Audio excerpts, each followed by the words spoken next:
Yo, what's up, guys? Asama Taka from Team Stand and Draw. Just bringing you a 2.0 version of my completed Pacifica build. Yeah, I'll try to make this slightly brief and not too long, since not a lot was changed. But again, at the same time, a lot of things were changed. I don't want to say that were big changes, but it don't matter at this point. Anyway, yeah. So I'm gonna just show you. All right. So again, just like my previous video, my starter being Shizuku. Her skill, grade 3 search, CV1, put into soul, check top 5 for grade 3. And put it into your hand if you pull one. Okay. Next I have, for my grade 1s, I have 1, 2, and 3. I have 3 Cora. Cora's skill is placed on rear guard, so blast 2 and unflip 2 damage. Her skill, obviously, she's the big priority of the deck. She helps me pull off Pacific skill more than once, if not twice or 3 times, or probably even higher than that. Largest and probably most significant asset of this deck. Need her if you want to be able to play competitively enough with the Pacifica build. 1, 2. I run 1, 2, and 3. I want 3 Yamuks. Your Merc skill is for every card bounced back to your hand, this card gets 3k. This card, I decided to put this card in my deck because I noticed in terms of power, I was getting okay rolls, but at the same time I wasn't. My Pacifica 12k and AK Sedna, you know, it's all well and good to have a 20k roll, but I realized that it's something I did realize and was told that, you know, a 20k roll back in the past, you know, when 10k beat sticks, grade 3s were actually a thing, 20ks actually held the most highest regard in being played inside a deck. So, and I realize having that now, where, you know, the current generation is 11Ks in the game, just simply dropping a simple 10 is all you need instead of having to drop a 10 and a 5 for a main 10K Vanguard. So it's like, I decided that, you know, if I want to try to up the pressure a bit, I need to throw in something that would actually provide my deck with more power, especially when I get triggers and such. You know, your Merc would actually provide with that. So, you know, it's actually good to have her.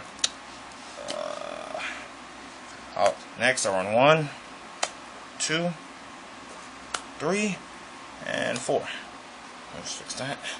I went for Luca. Luca is the main ride that I more or less look forward to playing on the Vanguard circle in the beginning of the game, because she helps for the early soul charging, to pull off Cora's skill, to unflip my damage, to pull off Pacifica skill more than once. So yeah, she's also one of the big significant needs of the deck. I mean, more or less, if you're going to be able to come at your opponent for, you know, for good play with the Pacifica deck, you need to be able to pull off Eternal skill more than once in a game, if not twice or 3 times, or maybe 4 as a plus. So, and Feluca actually plays, she does just that for the deck. So that's why she's here. And next I run 1, 2, 3, and 4. I run 4 perfect guards, yes. Two for each of the perfect guards for Bermuda triangles, yes. I decided to change that up. Got an extra perfect guard, and again, you know, perfect guards are nice to have, and considering the current meta, if you're going to play competitively against really powerful decks, that being, you know, I don't know, Eradicate is this, that, and the third, you know, just by any Dragon Empire decks, and Glendios, Link Joker, you know, you want to be able to survive those crazy numbers, especially when, you know, you're all by your lonesome and you have no ways to attack or to guard. You know, this perfect guards are significant, so it's best to have 3. It's good to have 3, so it's not cloggy, but it's really safe to have 4. So you know, either is fine with me. But I guess I decided to bump it up to 4 because, you know, with set 15 now, things are gonna get pretty damn hectic. So, and then there's Legion, so I guess it would be more or less significant to have 4. I mean, Quinton Walls are nice, but Bermuda Triangle doesn't have a Quinton. Excuse me, that's a goddamn lie. Ooh, hello, excuse my French. We do have Quinton Walls, but I preferably don't like Quinton Walls. I don't. I would like the absolute guard over the chance of having to, in some scenario, pull out like 2 or 3 grade 3s in a Quinton Wall. So I like to feel safe than to feel possibly safe. So that's the reason why I run 4 now. And not a Quinton Wall anyway. Next, grade 2s. I run 1, 2, 3, and 4. Yes, I continue to stay with the 12k beatstick Sana. Pacifica support is because, you know, more or less she there's no point of running a Pacifica deck if you don't have the support to give out the pressure to your opponent, because it's more or less just going to be it's more or less going to be looked at as just some fun little trolley deck to just to screw around with. I personally want to play this deck competitively, so for the reason why I put Sana inside of the deck.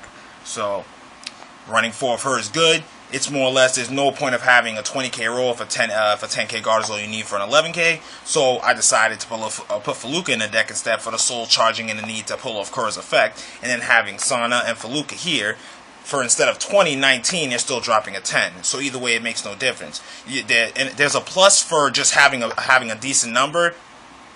There's more of a plus for having Feluca and Sana than just having a 20k roll with Sana and Sedna. So that's really how I look at it.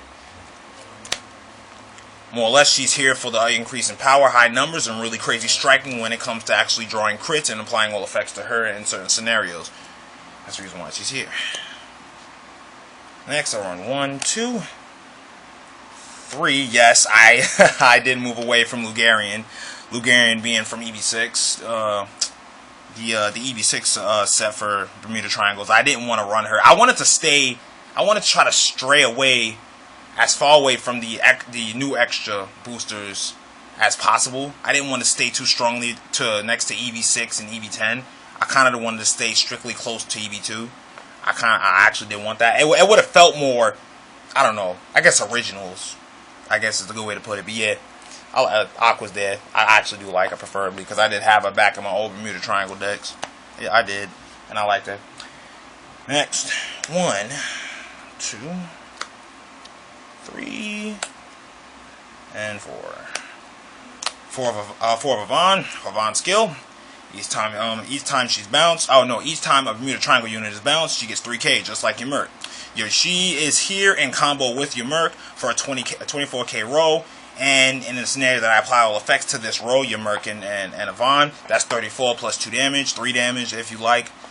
That's a pretty high number. You're dropping a perfect guard for me, because I know damn well you're not just gonna drop like 3 or 4, or like 4 or 5 10s for me. You really don't want to do that, considering I probably have an entirely different role ready and set for you to come out.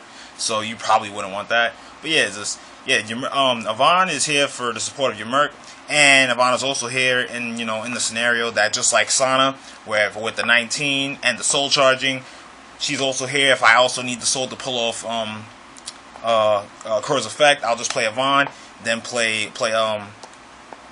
Play Feluca, and then get the bounce, get the power, and then swinging for a pretty decent number. That being 1, 2, bouncing 2. She's 14 by herself plus Feluca 21. Pretty decent number. Still got to drop a 10 and a 5 if anything else. So yeah, Yvonne's here for that really nice striking numbers, just like Sana.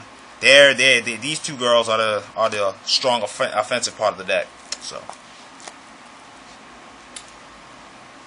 Next, I should have got to this first. I kind of got a little mixed up. But yeah, trigger lineup: 1, 2, 3, 4. 4 heals. I run 3 of the draw trigger. More or less, I feel like there was no need. Like, there was a need and then a not to need. I didn't want to run too much, but I didn't want to run too little of her. I wanted to have enough, so in the scenario that my Felucas were out, I wanted to have a means to soul charge and then also gain that additional power to any unit on the field. So it's good to have her.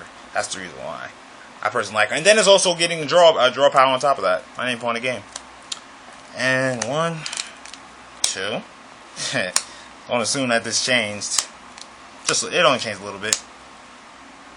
3, 4. Yeah. This is 3, 6, 9. 9 crit. I bumped it down to 1 only because I supposedly heard word, although the effect probably won't go into effect anytime soon during the point of this point of Vanguard, but sometime soon. From what I heard, you're not allowed to have 11 or 12 crit or something, or 10 crit. I don't know, or something like that. Some kind of rules and was talked about how you're not supposed to have too much crit. So I decided to knock it down to 9 because 10 and 9. They're not that different. It's still a really high amount of crit to have in a deck. So the deck is still pretty crit heavy. That's the reason why I have it. Still really strong to be competitive, look competitive, and to fry my opponent. And last but not least, the grade 3s. You have 1, 2, 3. Sorry, I moved the camera a little bit. I have 3 Eternal Isle Pacifica. She is the main focus of this deck. Run 3 of her, not 4. 4 attack Cloggy. Reasons being, they're personal. I'd rather run 3. And you know, again, she is the big asset of this deck, being the grade 3 main boss. This, that, and the third. Okay. 1, 2, 3, 4. The break ride. More or less, yes, it's true. In many games, there are pretty much they're more or less likely going to be scenarios where I'm going to be break riding over break riding. Yes, it's true. But they're also playing scenarios when I don't break over break and instead break with Eternal. So, and you know what? Even if it's true that I do more or less get the break ride probably more than I should, there are still many possibilities where I will also get Eternal. So that's the reason why I'd rather run 4 of her. Plus, pulling off her effect actually feels pretty nice. It does. So I personally like Planet Idol. I do. So I'd rather run 4 of her. That's how I feel. And last but not least, the lone wolf of the deck, Top Idol. Top Idol Pacifica. She's just here by herself. She's here in the scenario that if by chance I happen to draw into her, and I've broke ridden this and the third, play on the rear, put in the Stone Cross ride. That's it. Don't need to run 2 of her. You could run 2. There's no problem with that, but I preferably would run. I would preferably play 1 because you know it kind of feels foggy, but yeah, that's that point. That's it. That's my 2.0 version, updated of my Pacifica deck. And if you like it, if you have anything to say about it, just leave in the comment section below. And with that said and done, this is Asama Taka here from Team Stand and Draw. We'll see you guys later.